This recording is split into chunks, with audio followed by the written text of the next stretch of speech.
This is Rabia Islam with you.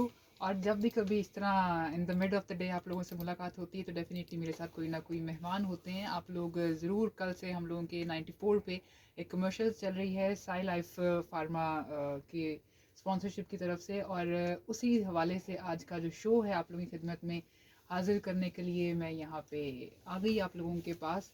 और हम लोगों के साथ आज शो में डॉक्टर साहब हैं, डॉक्टर मोहम्मद इदरीस शानी साहब।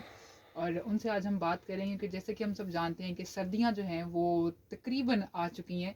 अभी जो बहुत ज़्यादा सर्दी है वो उसका आना अभी भी बाकी है शायद, क्योंकि मुझे सर्दी बहुत कम फील होती है, इसलिए मैं अभी भी उसी सर्दी के इंतज़ार में हूँ जो इसका आना अभी बाकी है।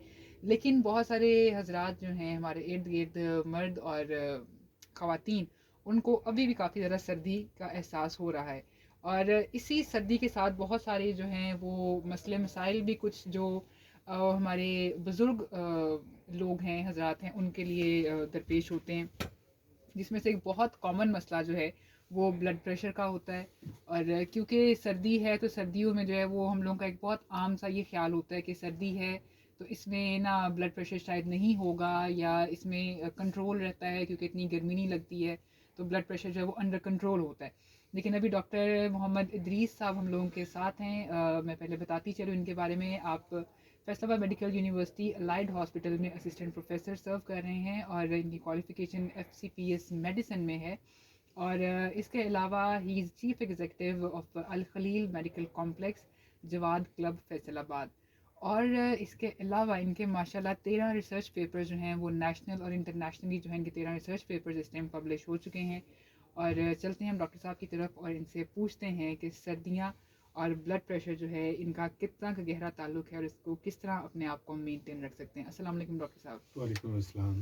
कैसे हैं आप, खैरियत से जी हैं? Thank you very much. सबसे पहले तो मैं 94 FM 94 का तहे दिल से शुक्रगुजार हूँ स्काई लाइफ का कि उन्होंने इतने इम्पोर्टेंट टॉपिक ब्लड प्रेशर और सर्दियों पे मुझे एक्सपर्ट ओपिनियन देने का मौका दिया। हमारा प्लेयर इसमें हमारी खुशी है। डॉक्टर साहब बताइए कि जिस तरह भी मैंने बात की कि एक बहुत आम जो ख्याल है वो ये होता है कि सर्दियां हैं, गर्मी नहीं है इतनी ज़्यादा, तो सर्दियां हैं तो इसमें ब्लड प्रेशर भी जो है वो कंट्रोल में होगा। लेकिन मेरा ख्याल है कि क्योंकि सर्दी है तो पानी का इनटेक बहुत कम होता है, तो इसकी वजह से ब्लड प्रेशर जो है वो बढ़ने के खदशात होते हैं। क्या सूरत हाल है, उससे ज़रा थोड़ा सा आगाह कीजिएगा। Thank you. सबसे पहले तो मैं आपको ब्लड प्रेशर क्या है उसके हाँ मतलब जी, थोड़ा प्लीज़ सा प्लीज़ बता प्लीज़ दूँ। प्लीज़।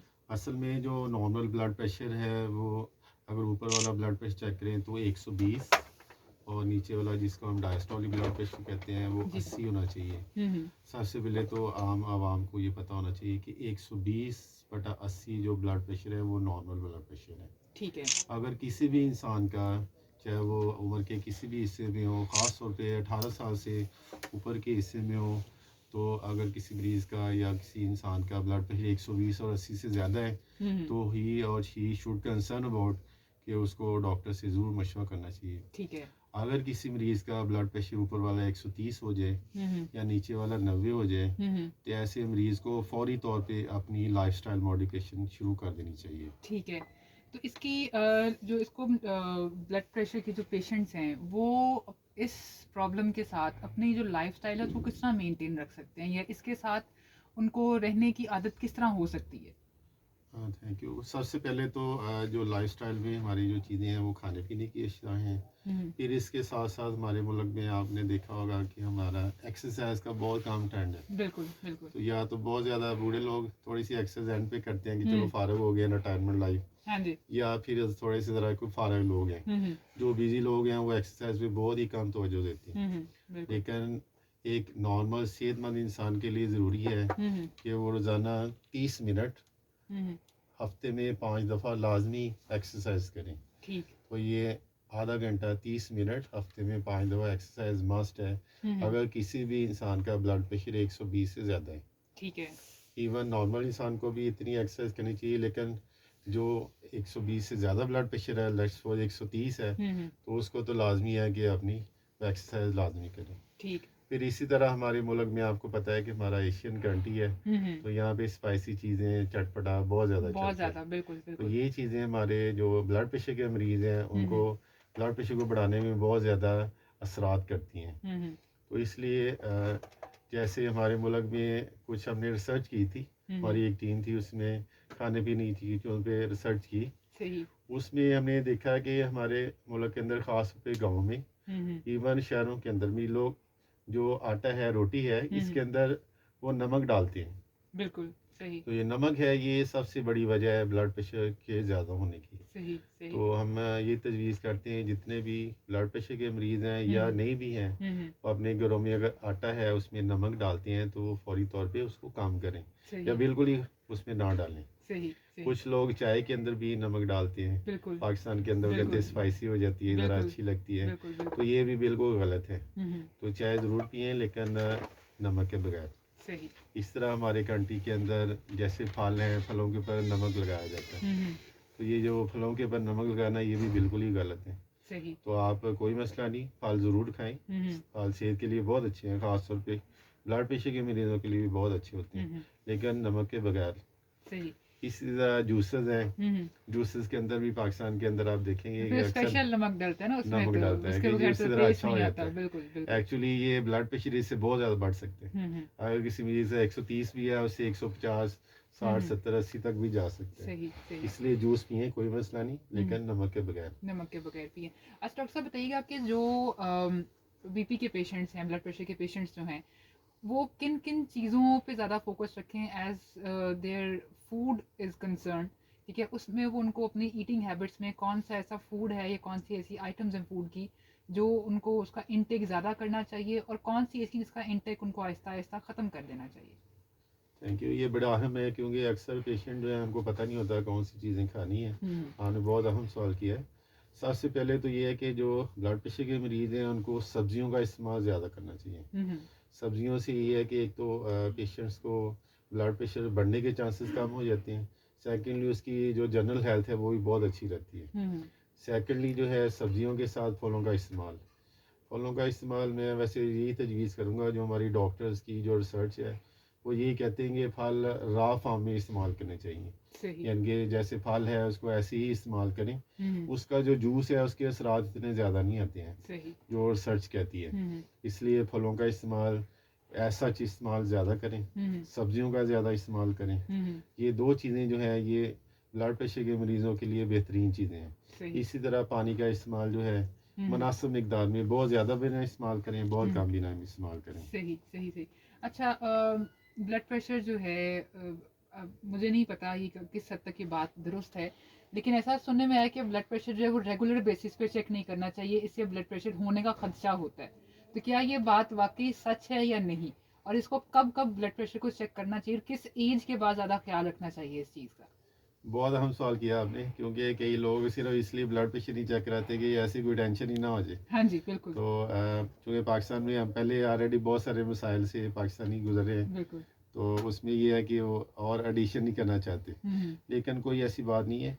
जो नॉर्मल इंसान होता है उसका ब्लड प्रेशर अल्लाह ताला ने इतनी उसमें सिस्टम में फ्लेक्सिबिलिटी रखी होती है, इंसान को कोई भी परेशानी हो जाए उसका ब्लड प्रेशर नॉर्मल रहता है। सही सही। तो लेकिन चूँकि as a scientist, as a doctor, मैं ये तजवीज़ करूँगा, अगर कोई भी इंसान है, पाकिस्तानी है या किसी और कंट्री में भी है, तो अगर उसकी उम्र 30 या 35 साल से ऊपर है, तो ऐसे इंडिविजुअल को चाहिए कि 6 माह के अंदर एक दफ़ा अपना ब्लड प्रेशर वैसे रूटीन में चेक करवा लें।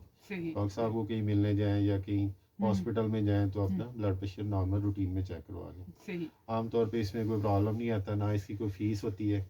हॉस्पिटल में जाएं, वो ब्लड प्रेशर भी आपका 5 मिनट में चेक हो जाता है। सही। लेकिन उससे ये है कि आप बहुत बड़ी मुसीबत से बच जाते हैं। अगर बिलफर्ज किसी मरीज़ ने अपना ब्लड प्रेशर ही नहीं चेक करवाया, बिल्कुल। होता ये है कि अनफॉर्चुनेटली हमारे मुल्क में बहुत सारे मरीज़ हमारे एमरजेंसी में ऐसे आते हैं जिन्होंने कभी ब्लड प्रेशर चेक ही नहीं करवाया होता, हालांकि उनको 2-3 साल से ब्लड प्रेशर चल रहा होता है।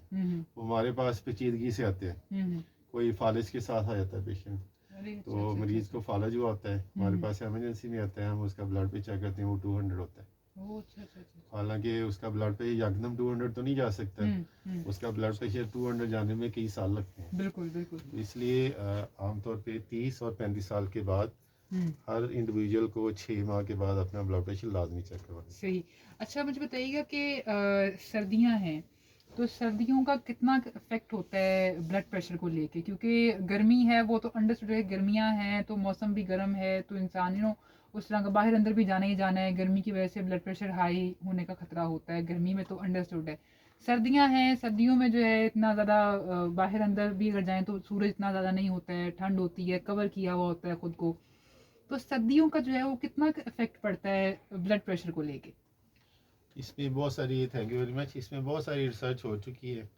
बेसिकली जो सर्दी है ना, ये ब्लड प्रेशर के मरीज़ों के ऊपर बहुत ज़्यादा असर करती है। अच्छा। उसकी बुनियादी वजह ये होती है कि जब सर्दी का मौसम आता है तो इंसान की जो जिल्द है, इसके अंदर जो ब्लड है काफ़ी ज़्यादा मिकदार में होता है। सही। तो जब इंसान को जो सर्दी में जो जिल्द का जो खून की सप्लाई है वो बहुत कम हो जाती है, हम्म। तो उसकी सप्लाई कम होने से जो जनरलाइज ब्लड प्रेशर है वो ज़्यादा हो जाता है। सही। ये अक्सर देखा गया है कि सर्दियों के मौसम में जो ब्लड प्रेशर है आमतौर पे ज़्यादा हो जाता है। हम्म। और ये हमारी ऑब्जर्वेशन है कि सर्दियों के मौसम में हमारे पास जो फालिज के मरीज़ आते हैं, दिमाग की शरीयान फटने के मरीज़ आते हैं, या दिल के अटैक के मरीज़ आते हैं, या इसके अलावा गुर्दों के मरीज़ हमारे बढ़ जाते हैं, जिनका ब्लड प्रेशर आमतौर पे गर्मियों में इतना ज़्यादा नहीं होता, क्योंकि पसीना ज़्यादा आता है मरीज़ों को, बिल्कुल। तो इसलिए आमतौर पे गर्मियों में ब्लड प्रेशर इतना ज़्यादा नहीं होता। अच्छा। ये वैसे एक कंसेप्ट लोगों बिल्कुल का उल्ट बिल्कुल है। बिल्कुल तो बिल्कुल। लोग कहते हैं शायद सर्दियों में कोई प्रॉब्लम नहीं आता, बंदा आराम से बैठा रहता है, लेकिन सर्दियों में ये रिसर्च ये कहती है कि ब्लड प्रेशर बहुत ज़्यादा हो जाता है और अक्सर मरीज़ों में पेचीदगी हो जाती है। इसलिए सर्दियों के मौसम में जो ब्लड प्रेशर के मरीज़ हैं उनको पूरी एहतियाती तदाबीर करनी चाहिए और अपना ब्लड प्रेशर बाकायदगी से चेक कराएं। अगर उसमें कोई कमी पेशी है फौरी तौर पे अपने डॉक्टर से रब्ता करें। डॉक्टर साहब उनको थोड़ी सी दवाई को एडजस्ट करेंगे, उसी से इंशाल्लाह वो सेटल हो जाएगा। ठीक। अच्छा, ब्लड प्रेशर के पेशेंट्स इस टाइम हमें बहुत सारे यकीनन सुन भी रहे होंगे, तो उसको ब्लड प्रेशर को उनको कंट्रोल करने के लिए उनको क्या करना चाहिए, सर्दियां हो या गर्मियां हो? कि अक्सर एक तो ये बहुत कॉमन सी चीज़ है कि जी पानी का इस्तेमाल ज़्यादा रखें, ठीक है, सर्दियों में इतना पानी नहीं पिया जाता, ठीक है, सर्दियों में जो है वो चाय चलती है ज़्यादा, ठीक है, ये इस तरह की जो है वो चीज़ें ज़्यादा पी जाती हैं गर्म जो हों, तो उसका ब्लड प्रेशर पे क्या असर पड़ता है और उसको कंट्रोल किस तरह किया जा सकता है अगर सर्दी में बीपी ज़्यादा होने का डर है? सबसे पहले तो ये बड़ी अहम चीज़ है, जैसे मैंने अभी बताया था कि अगर 30 और 35 साल के दरमियान इंडिविजुअल है उसको अपना ब्लड प्रेशर लाजमी चेक करवाना चाहिए। इसका फ़ायदा क्या होता है? इसका फ़ायदा ये होता है कि अगर पेशेंट का बहुत अर्ली ब्लड प्रेशर ज़्यादा है, लेट्स वो 120 था तो ब्लड प्रेशर बढ़ा तो 130 हो गया, तो हमारी जो रिसर्च है उसमें ये है कि बगैर किसी दवाई के आप 50 मिलीमीटर यानी कि 50 तक ब्लड प्रेशर कम कर सकते हैं। सही। अगर मरीज़ को शुरू में पता चल जाए कि उसका थोड़ा सा ब्लड प्रेशर बढ़ रहा है, तो अगर ऐसा मरीज़ नमक वाली चीज़ें जैसे हमने थोड़ी देर पहले डिस्कस की हैं, ये चीज़ें सारी कम कर दें, स्पाइसी चीज़ें कम कर दें, फलों का इस्तेमाल ज़्यादा कर दें और सब्जियों का ज़्यादा इस्तेमाल कर दें।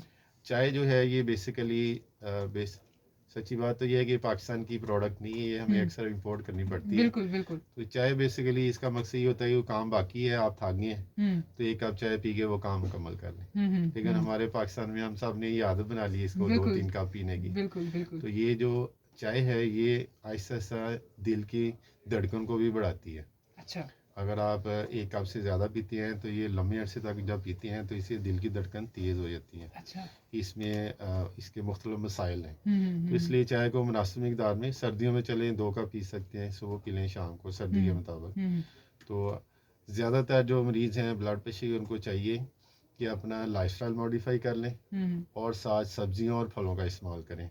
और नमक जैसे मैंने बताया आटे में नमक ना डालें, चाय में नमक ना डालें। इस तरह जो फल है वो बगैर नमक के इस्तेमाल करें, जूस बगैर नमक के इस्तेमाल करें, जो सैलड है उस पर नमक लगाते हैं वो बगैर नमक के सैलड इस्तेमाल करें। ये इन चीज़ों के करने से, और अपनी जो नींद है वो 7 से 8 घंटे रखें और कोशिश करें ज़्यादातर टेंशन फ्री रहें।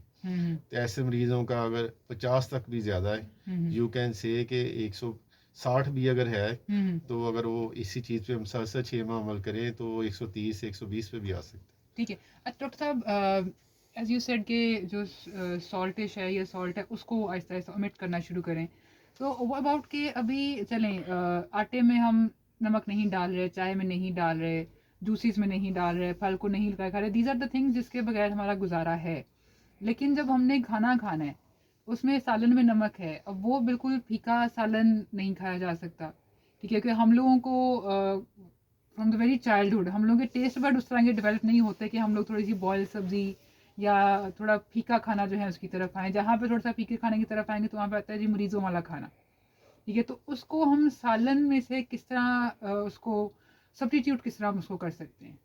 इसमें बेसिकली काफ़ी सारी रिसर्च भी है, पर इसमें जनरल जो आम लोगों को बताने के लिए कि जितना कम से कम आप नमक इस्तेमाल कर सकते हैं जिससे आपका मुनासिब टेस्ट आपको फील हो, सही। इतना टेस्ट फील हो कि आपको अच्छा लगे खाना, इतना कम से कम नमक आप इस्तेमाल कर सकते हैं। सही। लेकिन अगर आप उससे ज़्यादा इस्तेमाल करेंगे तो हम्म, ये आपकी सेहत के लिए नुकसानदेह है।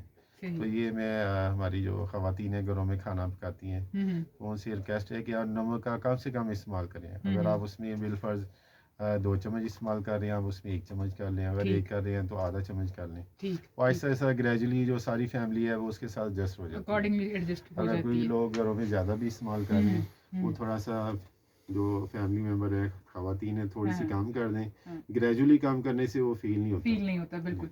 अच्छा, और इस बात में किस हद तक सच्चाई है कि नमक जो है वो पिंक सॉल्ट है या वाइट सॉल्ट है, इसमें भी कोई डिफरेंस होता है? पिंक सॉल्ट जो है वो वाइट से बेहतर है, क्या ऐसा कुछ है या सिर्फ ये बात ही बनी हुई है? बेसिकली जो सॉल्ट है इसमें जो सोडियम है कंटेंट वो बेसिकली ज़्यादा ख़तरनाक होता है, ये ब्लड प्रेशर बढ़ाने का बायस बनता है। बिल्कुल। तो ऐसा सॉल्ट जिसमें सोडियम कम हो, पोटाशियम ज़्यादा हो, तो जो पोटाशियम है ये इंसानी सेहत के लिए अच्छा है, ये ब्लड प्रेशर को भी बढ़ने नहीं देता। सही। तो इसलिए pink salt is better than white white salt. Salt, अगर ठीक है। पिंक सॉल्ट मिल जाए तो ज़्यादा बेटर है।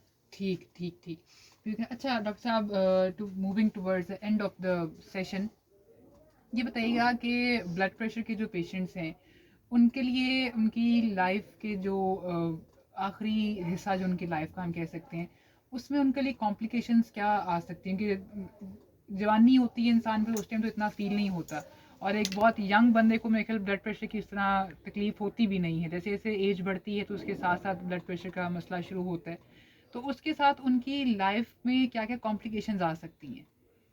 ये बहुत हम सवाल किया है। बेसिकली जो ब्लड प्रेशर जो आज का जो टॉपिक है इसका बुनियादी मकसद भी यही था कि जो ब्लड प्रेशर है उसके क्या असरात होते हैं जिनसे हम बचने के लिए कहते हैं कि ब्लड प्रेशर का कंट्रोल करें, उसकी दवाई का इस्तेमाल करें, उसमें परहेज़ पूरा करें। बेसिकली 3-4 चीज़ें ऐसी होती हैं पेचीदगियाँ कि जिस मरीज़ का ब्लड प्रेशर ज़्यादा है वो उस इंडिविजुअल को, उसकी फैमिली को, इवन एट द लार्ज उसके कंट्री को भी इफ़ेक्ट करती हैं। सही। उस इंडिविजुअल को कैसे इफ़ेक्ट कर सकती हैं, क्योंकि जो ब्लड प्रेशर के मरीज़ हैं ख़ास तौर पे जिनका ब्लड प्रेशर 150 से ज़्यादा होता है उनमें जो है फालिज के अटैक का बहुत ज़्यादा ख़तरा होता है।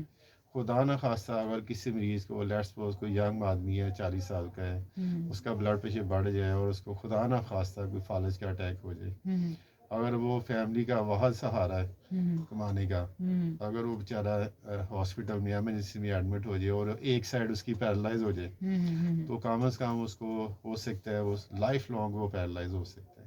सही। अब सही। उसकी फैमिली कैसे चलेगी, वो खुद कैसे अपने आप को मैनेज करेगा, बिल्कुल, बिल्कुल, तो बिल्कुल। ये बहुत बड़ा कॉम्प्लिकेशन होती है। इसलिए हम कहते हैं कि इस लेवल तक आने से पहले पहले ब्लड प्रेशर आप चेक करें। अगर थोड़ा बहुत उसमें कोई कमी पेशी आ रही है डॉक्टर साहब आपको गाइड करेंगे, आप थोड़ा सा खाने पीने में एहतियात करेंगे तो वो सही हो जाएगा। सही। अच्छा डॉक्टर साहब, ब्लड प्रेशर के जो पेशेंट्स हैं उनको मेडिसिन जो है वो रेगुलर बेसिस पे डॉक्टर्स जो है वो अक्सर एक मेडिसिन जो है वो उनको प्रिस्क्राइब कर देते हैं, और वो एक गोली है जो उन्होंने रेगुलर खानी है।